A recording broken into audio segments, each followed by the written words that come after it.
Hey, welcome back or welcome for the first time if you are a new listener. Thank you so much for tuning in, and to all my day 1 to 96, whatever week you came in and just kept tuning back in, I definitely appreciate you. So this week, y'all, we are going to talk about something that I've actually been navigating a lot through lately, which is our emotions. And more specifically, I want to talk about the importance in naming what we feel so we can actually understand what's going on in our hearts and minds without turning those feelings into our identity. Because a lot of times, I know for me, I don't just feel things, I become whatever I'm feeling. And so that sounds extreme, but think about the language you use. When you're feeling anxious, do you say, I feel anxious? Or are you like me and you say, I'm just anxious, right? So you're identifying as that feeling. When you're feeling overwhelmed, do you say, I'm feeling overwhelmed? Or do you say, I'm just an overwhelmed person, or I'm just overwhelmed? And so when we identify as our feeling, which is what we're doing when we take out the word I feel or I'm feeling, when we do that without realizing, we're actually starting to live from our emotions instead of learn from what they're trying to tell us. And so the big thing that I want you to take away from today is that while your emotions are very real, I would not ever say you don't feel what you feel. I do not like when people try to invalidate my feelings, so I would not do that. But while our emotions are very real, they're not the final authority, and they should not be the way that we make decisions. So we shouldn't make decisions based on our feelings, and they are not our identity. So the important thing with this is the language that we use, right? So when we're using vague language, like, oh, I'm fine, I'm stressed, or I'm tired, and sometimes that may be true, but a lot of times when we use that language, it's just covering up something that's more specific underneath. I know for me, when I don't really want to dig into stuff too much, I'll just say I'm tired. Oh, I'm stressed, right? Because that's giving you something to let you know I'm not okay, but not too much to where we got to have this whole, more drug out conversation. But the problem with that is that vague emotions lead to vague decisions. So when I don't actually sit down to take the time and actually know what I'm feeling, it's really hard to know what I actually need. So we can't heal what we can't name. And there is a really big difference between being tired and being discouraged. There's also a really big difference between being angry and being hurt. And there is a big difference between being anxious and being afraid of losing something. But what we have to do is slow down enough to name what's really going on so that we can move from reacting to what we feel to actually understanding what we feel. Because the reality is that while our emotions are not labels, they are signals that are trying to tell us something. So they're kind of like data, right? 2 + 2 = 4. So you got to figure out what the 2 is. We'll use different numbers. 1 + 3 = 4. So you already are experiencing 4, right? But you need to know what 1 is and what 3 is to understand how you arrived at 4. Now, while they are data and signals and all that, they're not identity statements. So it's not I am 1, I am 3, therefore I am 4. It's I'm feeling 1, I'm feeling 3, and as a result, I'm feeling 4. That's how we should frame it. And not only that, they're not the whole story of who we are. So we got to think about it like a car, right? If your gas light comes on, that means that you need to put some fuel in there, right? So while your gas tank may be low, the rest of your car is perfectly fine. So it doesn't mean that your car in general is, low or less than. It just means you need to fill up with some gas. And think about this too. If your gas light comes on, or your low tire pressure light, or check engine light even, let's get a little more, extreme. When those lights come on in your car, you don't feel shame. What you feel is, okay, my check engine light is on, so that means something is wrong. I need to figure out what's wrong so I can fix the problem. If your gas light comes on, you know what the issue is. I need to go get some gas. If your low tire pressure light comes on, again, you know what the issue is. I need to put some air in your tire. So like the same thing with our emotions.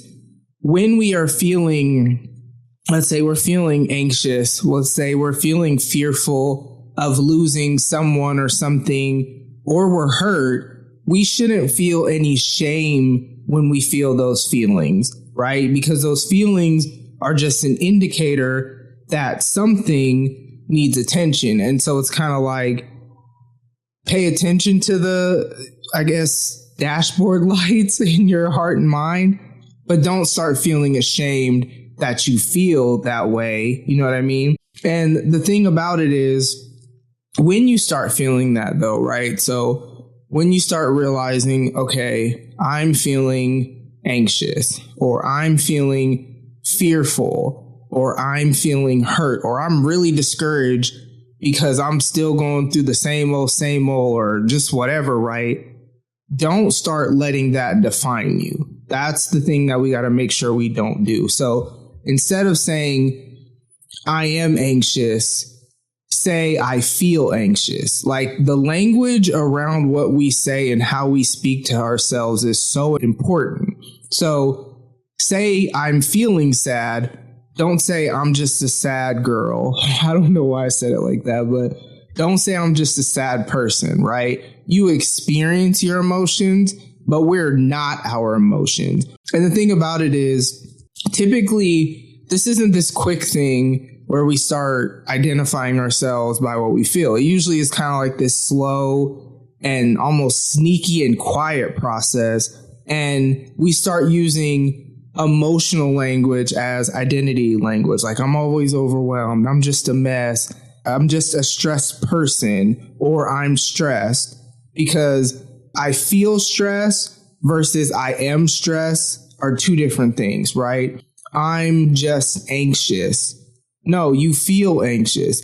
The thing about it, though, is, like I said, language is important. And the more that we speak things over ourselves, we start to feel like it's true. Not because it is true, but because we have continued to speak that to ourselves over and over again. And language really shapes our identity. I learned recently, and I was really fascinated about this. This is why I'm very intentional about kind of like self-talk and speaking life to myself.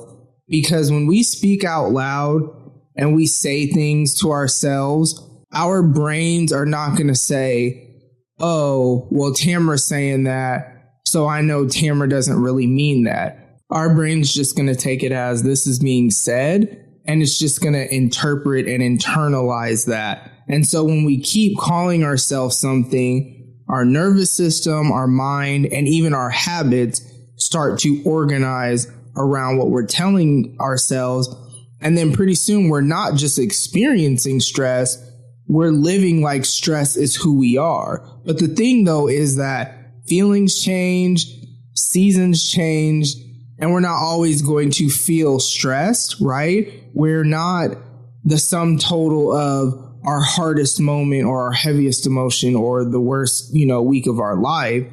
But there's some really practical things that we have to do to name what we're feeling without actually identifying ourselves as that. And the thing is, we can't stop at the surface level words like stressed, tired, or overwhelmed, because those are and I would say even angry too. Those are usually umbrella words, or I've heard it said masking emotions for something more specific. So like when you feel off, you have to start asking yourself better questions like, what am I actually afraid of right now? Or what am I disappointed about? What am I grieving, right? What feels out of control, or what feels heavy or unresolved, because we might think that we're angry when we're actually hurt, or we might think that we're anxious when we're actually afraid of losing something. And we might feel like we're unmotivated when really we're just actually discouraged. And the thing about it is, the more specific that we get with ourselves, the more compassionate we can be with ourselves. Because again, emotions are not anything to be ashamed of. They're literally just lights on the dashboard of our hearts and minds that are letting us know that something needs attention.